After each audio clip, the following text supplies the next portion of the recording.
Cześć! Konstrukcja, którą przygotowałem na dzisiaj, jest dość, można powiedzieć, nietypową konstrukcją firmy Abus. Jest to model EC75 na 40. 40 dlatego na 40, że ma 40 mm szerokości korpusu, a 75 po prostu ze względu na model, w tym momencie rdzenia, który posiada ta konstrukcja. Zwróćcie uwagę na to, że jest to rdzeń typu dimple lock, czyli z kluczem bocznie nawiercanym.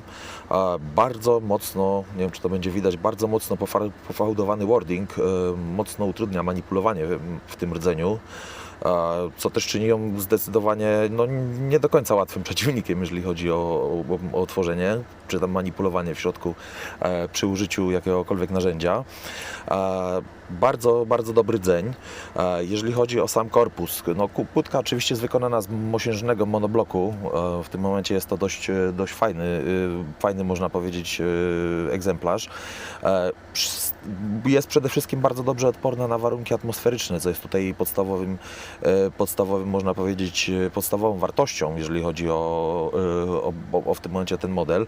Dodatkowo szekla, która jest wykonana ze stali bodajże, o ile dobrze pamiętam, nierdzewnej, jest dodatkowo napylana w tym momencie, przepraszam, wybaczcie, hartowanej stali. Jest pokrywana jakąś tam nanocząsteczkami, które mają w tym momencie utrudnić działanie warunków atmosferycznych. Ja sobie pozwolę Wam pokazać, jak wygląda klucz do tego modelu. EC75 to jest zdecydowanie, można powiedzieć, klucz wyglądający co najmniej nietuzinkowo. Akurat tutaj widzimy, że jest to typowy pięciopinowy rdzeń. Jeżeli byśmy się przyjrzeli z boku, pinowanie jest bardzo mocno przygodowe. Mamy bardzo niskie doły, bardzo wysokie góry, co tutaj świadczy w tym momencie o tym, że będzie trudniej. Dodatkowo mamy 3 otwory, które mają służyć do, że tak powiem, sprawdzenia kontrol pinów, które się powinny tutaj znajdować. Aczkolwiek ja prywatnie tutaj nie zauważyłem jakichś trudności związanych z tymi kontrol pinami. One oczywiście jak najbardziej występują. Teraz tutaj, nie wiem czy zwrócicie, jeden wypad z przodu, co jest tutaj bardzo dobrym sygnałem, aczkolwiek one nie sprawiają tutaj jakiejś specjalnej trudności, jeżeli chodzi o to pikowanie. Ryglowana ta kłódeczka jest klasycznie. Tutaj w tym wypadku są to dwa trójkątne rygle. Można powiedzieć, że jeżeli chodzi o samo szymowanie tej kłódki, tutaj raczej wydaje mi się, że nie jest to możliwe w tym momencie, gdyż szczeliny, które się tutaj znajdują, zdecydowanie są zbyt wąskie, żeby wsadzić jakiegokolwiek, nawet najcieńszego shima. Także tutaj w mojej ocenie jest to dość można powiedzieć bezpieczny egzemplarz, jeżeli chodzi o kłódkę. Prywatnie uważam, że jest to jeden z fajniejszych modeli z racji tego, że oczywiście zajmuję się lockpickingiem i uważam ten model po prostu za jeden z ciekawszych, można powiedzieć, kamieni milowych, jeżeli chodzi o pikowanie.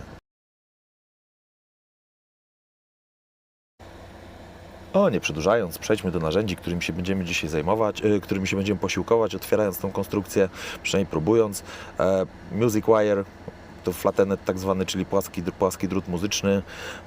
Będę go wykorzystywał w tym miejscu z racji tego, że po prostu zwyczajnie bardzo dobrze pasuje i tutaj dość ciasno się trzyma. A sam rodzaj pikowania, który będziemy tutaj stosowali, jest dość może nietypowy, bo to jest tak zwany float picking, czyli można powiedzieć, tłumaczy się to na polski jako pływające, płynne pikowanie.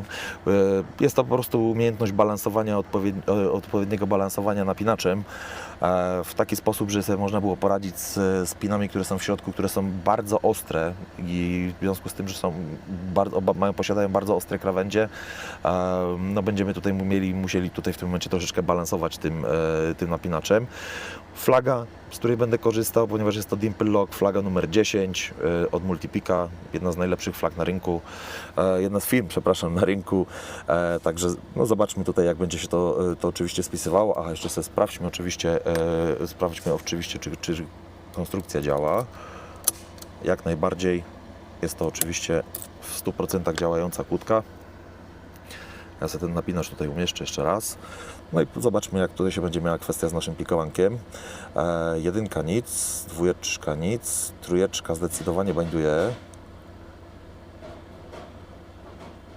Wybaczcie te hałasy, tutaj kolega obok na parkingu mocno hałasuje coś tam z naczepą. 4 teraz binduje, lekkie kliknięcie było, tak. 5 zdecydowanie chciałaby coś teraz powiedzieć. Tak, to mamy piękne kliknięcie. Wracamy do początku. 1 nic tym razem, a teraz 2 by coś na pewno chciała powiedzieć.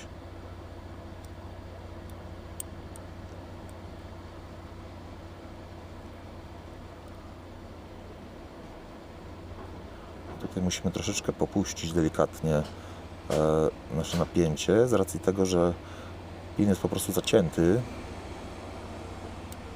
Tak, zdecydowanie się udało ustawić. Wracam do początku. Podobna sytuacja jest z 1. Musimy troszeczkę delikatnie, bo ona w tej chwili binduje. Musimy ją delikatnie ustawić, popuścić napięcie, przepraszam. I tak, moi drodzy, wygląda otwarcie tej konstrukcji. Jak widzieliście, wymaga to tutaj skorzystania z pewnego rodzaju, że tak powiem, innej techniki napięcia, aczkolwiek jest to możliwe. Ja sobie tutaj pozwolę wyciągnąć ten nasz napinacz. Kłódka, jak widzieliście, jest bardzo przyzwoita, nie jest wcale taka łatwa do otworzenia, jak się wydaje. Uważam ją za jeden z lepszych egzemplarzy, jeden naprawdę z fajniejszych modeli kłódek, jakie są dostępne obecnie na rynku. Jeżeli uważacie, że film się Wam podobał, jeżeli uważacie, że film wniósł coś wartościowego do Waszego życia, oczywiście zostawcie łapkę w górę, subskrybujcie i jak zawsze zapraszam do zadawania pytań lub zostawienia komentarzy w sekcji poniżej. Ode mnie to na dzisiaj wszystko. Jak zawsze trzymajcie się. Hejka.